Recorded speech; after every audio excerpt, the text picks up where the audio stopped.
where supposedly witchcraft comes from, were basically all about cycles of seasons, cycles of nature, and recognizing those cycles. And it's something that we miss out today. Steve, are you saying they really don't drive around on brooms?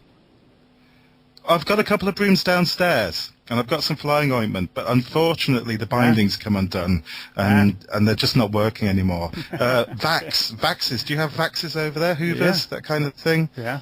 They're excellent, but you have to remember you have to buy an extension cable for as far as you want to go on them. Otherwise you just come up with a bit of a spring, you know. Brooms are old hat now. Oh, okay. The witches they've got better technology now.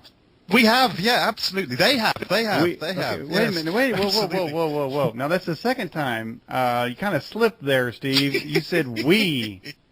No.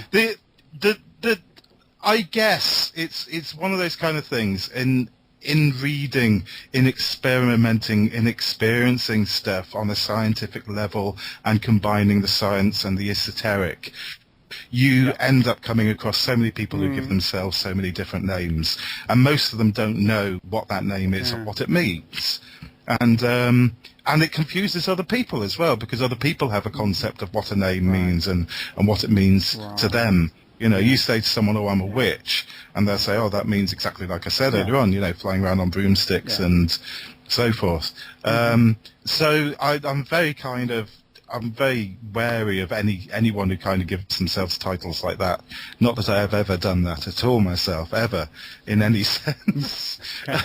All right. So, you know. Okay. We have this question for you.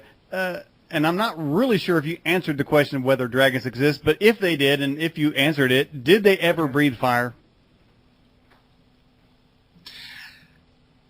I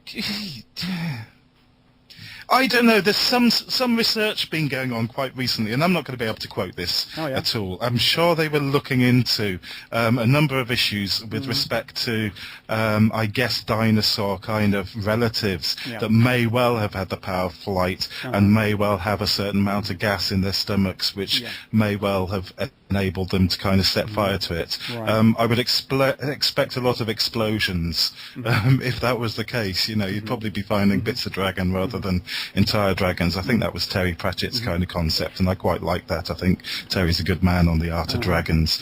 To my perception, the whole kind of concept of dragon is it's an image that we have in our mind. It's something that we associate with energy. It's something that we associate with fire. It's something we associate with wisdom. It's something that we've been brought up to believe in at a level, whether it is at the level of the serpent coiled around the tree of knowledge, or the sea serpent in amongst the kind of the seas that are going to give birth to the planets and the stars and so forth.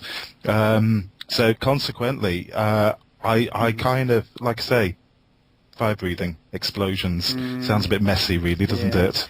Yeah, you know, it really does. You'd have to go round. It would explain witches on broomsticks, wouldn't it, though? Can you imagine? You know, you're flying around and you bump into a dragon, bang, you're going to have to clear it up with something. Okay. Steve, have you ever cast a spell on anyone? Absolutely not.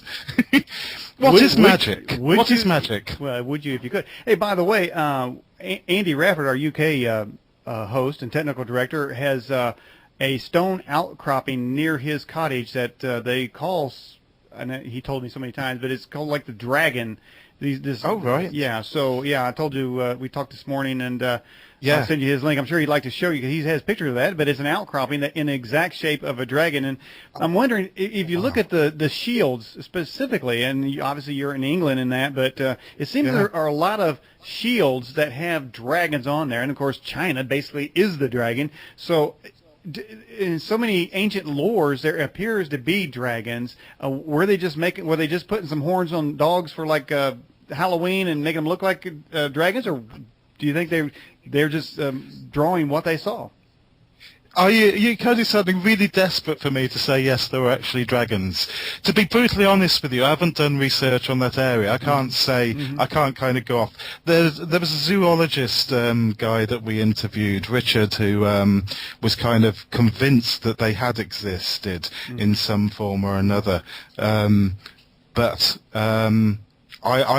the jury's out. I think, if you think about it, if you look on coats of arms, you find all kinds of creatures, right. From dragons to unicorns to mermaids. And I think that the deal certainly in terms of shields is that it's an emblem. It symbolizes something. The dragon becomes a symbol for that family. The deal of the dragon, the mermaid may well kind of have a particular symbol. It's the kind of fishtail combined with the feminine body, gives us this kind of personification of water. Dances, you can go for ages into the symbology of it. I don't think they're particularly based on real things. We know we have this question here from the Fast Blast, and I'm not sure if this may be based off an earlier statement you made, but can dark energy or energy be denied? Can you resist energy that you don't like to have around? What is the resistance method? Yes, I guess so. Dark energy, interesting. Something I was writing up earlier on as part of the kind of book that I'm writing at the moment. There was a guy, 1920s to 40s or so forth, called Wilhelm Reich. I don't know if you've come across him. Worth checking up on the internet. Type it in. Or if you go into my website, dragonsandrings.com. Oh, no, I haven't put it up yet. Yeah, there is. There's a bit about ore going on there. Okay. He was looking at this kind of basic energy structure that is around us. And how it works and all the properties of this energy. And he did quite a lot of research. A lot of people have kind of dissed him and knocked him. I think it's interesting the stuff that he comes out with ties directly into kind of modern quantum science. But anyway, what he noticed was that the energy that is around us has a positive and a negative effect on us. And funnily enough, the negative effect of energy he called DOR, deadly orgone, which he found he could use water and pipes to effectively earth. Again, if you've seen the Kate Bush video from many years back, running up that hill, it features a cloud-busting device created by William Reich. And that was essentially drawing energy from the skies into the earth. Yeah. Wow. I guess the guy is trying to kind of get me to say something about magic circles and all kinds of things like that. To be brutally honest with you, I don't see energy as being a kind of big, black, nasty, horrible force that's going to get me. And I think if you were to perceive it as that, then it would. But if, on the other hand, you were simply to see energy as is, it's a bit like electricity. Is electricity going to get you? It will do if you put your fingers in the socket, but hey, Steve, if you don't. Steve, earlier in my opening monologue, I was discussing how that we are, as a collective, universal collective of the human species, we are being manipulated by really stories, people's belief systems. Governments have their way to manipulate public opinion. The United States went to war based on manipulated public opinion, but all of a sudden, when you're talking about dragons and that, and I'm watching the chat line, it occurred to me that one of those things where I was attempted to be manipulated was when I was about 6. Someone told me there was a dragon named Puff, and Puff was a magic dragon, and he lived by the sea. And everywhere that he went, that he would dance with you and me. And I don't know. I'm not thinking he's real. I'm thinking I was lied to. In your research, have you seen any dragon named Puff? Well, I actually haven't, and I haven't actually considered the whole Puff aspect of dragons. Yeah. And to be honest with you, I'm really glad that you mentioned it, because obviously, like I say, I'm writing this new book.